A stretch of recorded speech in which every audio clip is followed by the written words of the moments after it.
Sa bawat araw na may nangangailangan, may pamilyang handang laging lumaban. Si Kuya Val Santos matubang ang ama. Hello mga kalingap! Welcome back to my YouTube channel. Magandang araw po sa lahat. Sa Amanda ko kayo ng mundo, naroon ngayon. At ito nga guys, no, panibagong reaksyon, panibagong araw po tayo sa napaka-lakas na bulong ni Kalingap Edo mga kalingap. Pero bago natin simulan ito, ay magsha-shoutout muna tayo sa ating founder, Kuya Val Santos Matubang, Ate Edna Vlogs, Kalingap Rab, at sa lahat po ng mga nasa landing pad, ambassador, deputy, mga Kalingap Scouters, mega love shoutout po sa inyong lahat. At syempre sa mga OFW, yung walang sawang sumusuporta po sa buong team Kalingap, at ganoon din po sa mga nandiyan sa Pilipinas at mga sponsor, shoutout po sa lahat, at sa mga legit reactor po na nandito sa Kalingap. Ito mga Kalingap, no, nag-live selling po ang Jom Ed. Ayan, Jom Ed ba ang pangalan nila mga Kalingap? Si Jomar at si Kalingap Edo ay nag-live selling po mga Kalingap. At dito nga po, punong-puno ng kasiyahan ang mga viewers at syempre ang dalawang binata.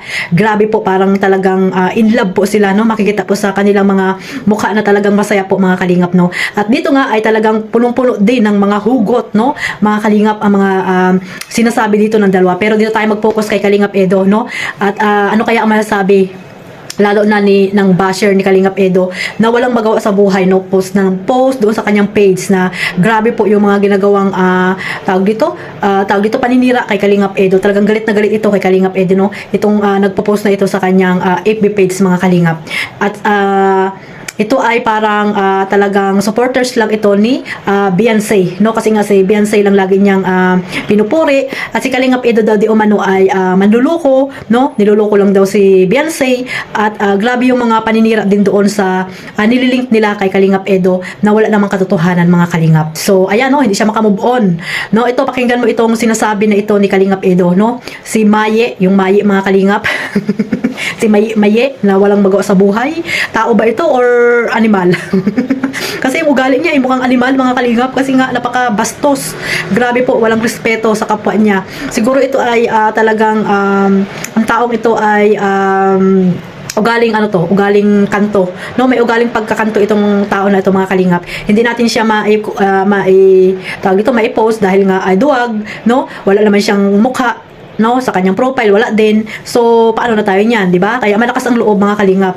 Kung ako sa mga basher, no, kung talaga matatapang kayo, ilabas yung ang tunay na nyo, mukha nyo diyan sa mga profile picture nyo diyan sa Facebook or dito sa YouTube, para maganda po, di ba? Maganda ang maganda na reaction kayo, maganda na maipopost kayo, di ba? So ibig sabihin niyan mga Kalingap, matapang lang sila dahil nga wala silang mukhang pinapakita sa kanilang mga profile, di ba mga Kalingap? Kaya itong yung basher ni Kalingap Edo na grabe po, below the belt na rin po yung mga sinasabi dito kay Kalingap Edo. Ay aywan ko lang kung ito ba ay tao pa ba ito or ahayop na mga Kalingap. Ugaling kanto po meron itong si Maye na ito mga Kalingap. So Maye, shoutout sa iyo. Ito, panoorin mo at pakinggan ang sinasabi ni Kalingap Edo para naman yung minamahal mo na si Beyonce nasaktan din dyan. Kaya useless din po na dipinsahan mo or pinupuri mo si Beyonce, pero yung kanyang mahal ay inaaway mo. Paano na tayo niya? Paano na yan? Ano na yan? Ano nang mangyayari niyan, di ba? So ibig sabihin, alam ikaw ang ni Beyonce, di ba? So baka ikaw yung talagang may gusto ka siguro kay Kalingap Edo. Ikaw yung may gusto kay Kalingap Edo. Kunwari lang na nililink mo sa iba, pero ikaw yung talagang nagsiselos, di ba? Ikaw yung selos sa mga ginagawa ni Kalingap Edo na wala namang katotohanan. So ito, no, pakinggan po natin itong sinasabi ni Kalingap Edo dito, at ito po ay napakalakas na bulong po ni Kalingap Edo para yung mga basher ni Kalingap Edo ay magsitigil na po mga Kalingap. Ayan, sama-sama po natin panoorin ito. Ano? Ay, oh. Nabigla ako, bro, pag ganito mo. May nakasulat dito eh. Grabe naman yan. Bro, pwede kingin ko na itong isang ginto dyan, bro. May nakasulat kasi yan, guys. Alam nyo naman. Ay, grabe. Tinitingnan Nakaukit ko lang pa yun nga. pag nanghihina ako ay. Ay, grabe. Ay, alam ko na. Mahal ako nun. Ay, grabe. Pag ganito, guys. Uwi na ako, bro. Kasi uso ko. Ay, salamat. Titingnan ko ulit. So sa mga hindi pa po nakasubscribe kay Kalingap Edo at kay Kalingap Jomar, pakisubscribe na po mga Kalingap. At ayun nga, may mga live po sila doon sa Velvet Box mga Kalingap, sa kanya-kanyang mga Facebook account, ay YT, no, sa YouTube po mga Kalingap. At dito nga, no, syempre nanonood diyan yung dalawang kanilang minamahal, no, si Carla at si Beyonce, no. Nag-comment pa nga, di ba mga Kalingap? Nag-comment at talagang napaka-supportive po ng dalawang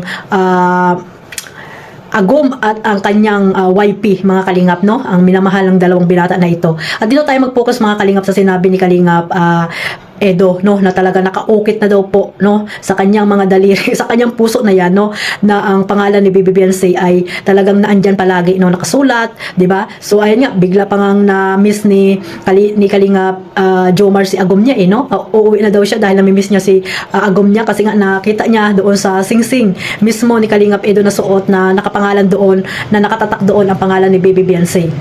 So paano niyo masasabi na may ibang babae si Kalingap Edo, di ba? Papayag ba yon na ibang pangalan ang nakalagay sa singsing ni Kalingap Edo na lagi niya suot-suot ito? Kung minsan man ay hindi niya naisuot ito, siguro nakalimutan lang, no, mga Kalingap. Kaya, di ba, napakasaya po ng live na yan. Maraming naging masaya, lalo na yung mga supporters ng EDSA, kasi nga talagang napatunayan nila na si Kalingap Edo ay mahal din talaga niya si Beyonce. Kaya yung mga supporters dyan ni Beyonce, no, na kunwari pinagtatanggol nyo si Beyonce, paano naman yung mahal ni Beyonce, di ba? Pwede ba yun, mga Kalingap? Ang pangat naman ata nyo, no, na isa lang yung sinusuportahan nyo, pero mahal ni Beyonce itong binabanatan nyo. Diba? Kayo ba ay kakampihan ni Beyonce? Hindi. Magiging pangit kayo sa paningin ng ating Bibi Beyonce kasi nga tawag dito, sinisiraan nyo ang kanyang hobby, 'di ba, mga Kalingap? Dapat kung anong pagmamahal nyo kay Beyonce, dapat ganoon din po sa kanyang partner kasi magpartner po 'yan, mga Kalingap, no? Hindi po pwede na isa lang yung inyong susuportahan tapos sisiraan nyo pa, 'di ba? Mabuti sana kung may kanya-kanya kayo sinusuportahan na tahimik lamang. Pero itong mga nagmamahal di umano, no, kay Bibi Beyonce, nagmamahal ba ito or talagang gusto lang pabagsakin si Kalingap Edo? Na noon pa man ay talagang marami na pong gusto magpabagsak kay Kalingap Edo, pero hanggang ngayon ay talagang nananatili pa rin na si Kalingap Edo at talagang number 1, no, sa mga charity, talagang maraming views na ginagawa ni Kuya July. Ayan, no, mga Kalingap, yan ang mali-mali na. So sana, no, kung sino yung sinusuportahan nyo ay tahimik na lang kayo, wag na yung post dito, post doon, di ba, mga Kalingap, lalo na yung supporters daw di umano ito ni Beyonce na walang magawa sa buhay, araw-araw, hindi na ito natutulog, puro na lang pambabatikos kay Kalingap Edo, kung ano-ano yung mga sinasabi, na wala namang katotohanan, di ba, mga Kalingap? Pati yung mga picture ni Kalingap Edo na hindi na dapat pinupost, ay pinupost pa rin po, mga Kalingap. Siya po talaga yung may pagnanasa kay Kalingap Edo. Kasi tingnan nyo naman yung mga pinupost niya dyan, no? Kung ano-ano mga post na picture ni Kalingap Edo ang pinupost niya. At yung iba ay ini-edit pa, mga Kalingap. Kaya, dyan sa ay Maye, no, sana ay maliwanagan na yung tok-tok mo na yung mga pinagsasabi mo ay walang katotohanan kasi nagiging tanga ka lang. Ilan lang naman kayo dyan, no? Ilan lang naman kayo dyan, o di kaya ikaw rin lang yung post mo, ikaw din yung nagko-comment, iba-ibang account lang yung ginagamit mo, di ba? So sana, no, mapanood niyo itong yung live selling, no, ng dalawa, no, ni Kalingap Jomar at ni Kalingap Edo, para dyan niya, no, na tawag dito, maliwanagan yung kanyang makitid na pag-iisip. At doong birthday ni Kalingap Edo, di ba? So hindi ko pa po yan na-reactionan, pero re-reactionan din po natin yan, mga Kalingap. Talagang pakikiligin natin itong basher ni Kalingap Edo. So ayan, no, sa mga supporters po ng EDSA, no, suportahan nyo lang po at ipagpatuloy ang pagsusupport at pagmamarathon sa YouTube channel ni Kalingap Edo. Sana po ay maging number 1 pa rin, no, si Kalingap Jomar. Ayan, suportahan nyo rin po, mga ka-EDSA, no, para po tuloy-tuloy po ang kanilang magandang pag-charity at marami pa silang matulungan na mga taong naghihirap po sa mandako ng lugar po dyan sa Pilipinas. At syempre ang ating founder, no, huwag nyo pong kalimutang suportahan. At ang inyong lingkod, Kalingap Maymay, maraming salamat po sa walang sawang pagsuporta sa aking maliit na YouTube channel. At syempre, maraming salamat din po sa mga bago ko pong subscriber. At sa mga hindi pa po nakasubscribe dyan, ayan, pasubscribe na po and click the notification bell para po updated kayo sa aking mga reaction at live araw-araw, mga Kalingap. God bless us all. Mabuhay po ang Team Kalingap. Bye-bye!